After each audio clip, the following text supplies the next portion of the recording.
Halo, kamu lagi dengerin pengalaman membaca buku dari para teman baca yang tersebar di seluruh Indonesia di channel YouTube Resensi Buku. Kalau misalnya kamu juga tertarik nih untuk menceritakan pengalaman membacamu, tulisin aja di kolom komen atau bisa DM langsung ke Instagram di @podcastresensibuku. Selamat mendengarkan!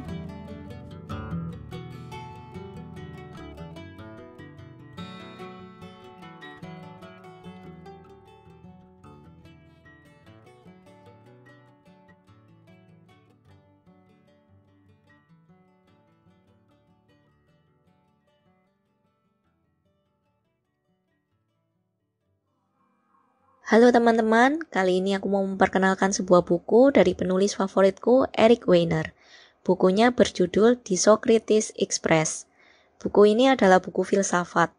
Tapi kalau kita bayangkan buku filsafat itu adalah buku yang berat, buku yang serius, buku yang mungkin image-nya cuma buat dibaca orang pinter, tenang aja, buku ini enggak kok.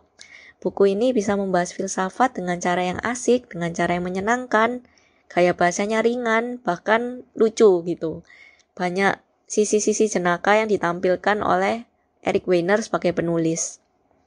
Makanya aku sangat suka buku ini karena antara sisi berbobotnya dengan sisi menghiburnya itu sama-sama dapat. Sisi berbobotnya itu kayak kita ya tentu saja bisa mengenal pemikiran-pemikiran besar dari para filsuf yang membuat kita dapat pengetahuan baru, dapat sudut pandang baru. Kita jadi tahu mungkin di zaman dulu itu situasi seperti apa yang membuat mereka itu terdorong memiliki pemikiran-pemikiran seperti itu. Tapi di sisi lain kita juga sangat terhibur karena Eric Weiner ini cara menulisnya ringan, lucu, jenaka, bahkan sering menjadikan dirinya sendiri itu guyonan. Jadi terasa dekat gitu dengan kita. Oke, jadi buku ini itu ada 14 orang filsuf yang dibahas di buku ini. Ada nama-nama yang sudah besar seperti Marcus Aurelius, Socrates, Friedrich Nietzsche, sampai nama-nama yang aku sendiri baru tahu setelah baca buku ini. Misalnya Simone Weil dan Sei Sonagon. Ya, kalau teman-teman yang suka filsafat pasti sudah pernah ya dengar nama-nama yang pertama aku sebutkan tadi, misalnya Socrates, kayak gitu. Tapi nama-nama yang baru saja aku sebutkan seperti Simone Weil dan Sei Sonagon itu juga gak kalah menariknya kok. Justru pemikiran-pemikiran mereka itu yang lumayan berkesan di aku. Seperti misalnya ketika Simone Weil itu mengajarkan tentang perhatian sebagai sebuah nilai. Yaitu kayak percuma kita itu hadir, kita ada, tetapi kita tidak memberikan sebuah perhatian. Seperti kita itu misalnya di zaman modern ini kan sering ya, kita berkumpul, kita ketemu dengan seseorang, tapi pikiran kita nggak ada di sana. Kita nggak benar-benar memperhatikan orang itu. Mungkin kita sibuk sama HP, atau pikiran kita melayang-layang di tempat lain, kayak gitu. Ya itu lumayan membuatku tertegur sih. Kayak, ya buku ini bisa menyadarkan kita gitu loh. Tentang mungkin beberapa hal dalam hidup kita yang perlu kita perbaiki. Juga tentang pemikiran Sei Sonagon ini, beliau ini orangnya sebenarnya cukup detail gitu. Karena beliau ini mempunyai suatu quotes yang berkata, melenceng 1 inci sama dengan melenceng 1 kilometer. Nah, buat orang yang berantakan seperti aku, itu lumayan menemplak. Jadi kayak menyadarkan, oh ternyata kita tuh jadi orang harus detail. Kita jadi orang itu harus perhatian gitu. Karena mungkin bagi kita itu hanyalah melenceng sedikit, tapi sebenarnya itu berdampak besar, sama mungkin dengan melenceng 1 kilometer. Kemudian juga yang menarik dari buku ini juga ada trivia-trivia yang aku jadi baru tahu gara-gara baca buku ini. Misalnya tentang Marcus Aurelius. Marcus Aurelius ini adalah sosok yang aku kagumi, karena beliau ini adalah filsuf yang juga adalah seorang kaisar Romawi. Jadi kalau kita bayangkan, dia ini sebagai kaisar nggak cuma sibuk berperang, tapi dia itu masih punya waktu loh untuk menjadi seorang filsuf. Ya Marcus Aurelius ini kan kalau aku selama ini dalam bayanganku beliau ini adalah orang yang berkarisma, orang yang luar biasa. Dari quotes-quotes yang aku baca di Instagram misalnya, aku juga ada bukunya sih, The Meditation. Tapi aku belum selesai baca.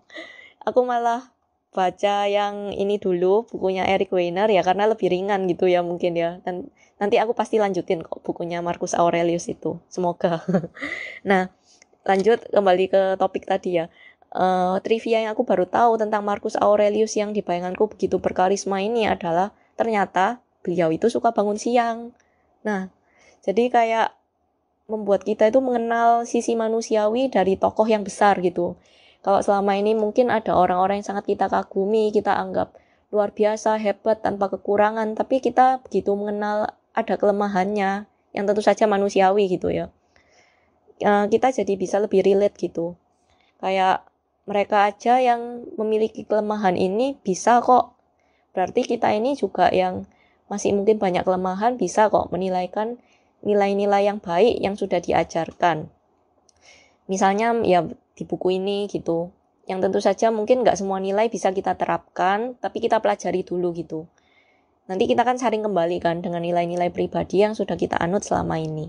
Tapi yang jelas buku ini itu membuka wawasan. Karena ya 14 orang filsuf dari zaman yang mungkin berbeda-beda, tinggal di negara yang berbeda-beda. Kita mungkin buat yang baru tertarik mempelajari filsafat ini cocok banget. Karena ya kita tuh jadi belajar permukaannya dulu. Nanti kalau tertarik ya bisa kan baca buku referensi lanjutannya.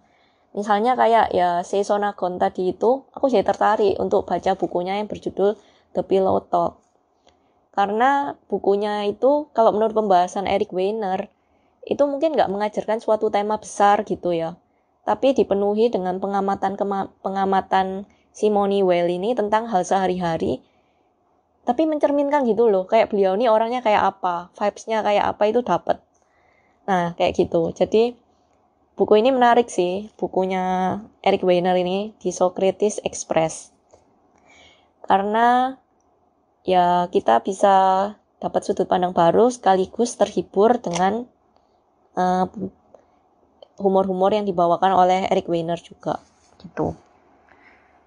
Oke, sekian review bukuku ini, semoga bisa membantu buat teman-teman yang lagi mencari buku filsafat mungkin tapi nggak mau baca yang terlalu serius. Nah, buku ini cocok banget buat kalian. Kalau buat teman-teman yang sudah katam banget gitu ya filsafatnya, mungkin kalian lebih buat refreshing aja kali ya buku ini. Karena memang jujur aja buku ini nggak membahas secara mendalam dan agak subjektif juga sih. Contohnya, Eric Weiner itu suka banget sama Mahatma Gandhi. Jadi, babnya Mahatma Gandhi ini lebih tebel dari filsuf-filsuf yang lain. Ya, aku belum baca sampai terakhir untuk compare halaman per halaman sih enggak. Tapi, aku baca Mahatma Gandhi ini, loh kok panjang banget ya. Beda banget sama aku baca bab-bab sebelumnya itu. Ternyata aku cek memang lebih tebal kayak gitu karena beliau sendiri mengakui kalau beliau ini sangat kagum sama Mahatma Gandhi kayak gitu. Ya oke, sekian dulu review bukuku. Semoga berguna ya teman-teman ya. Makasih.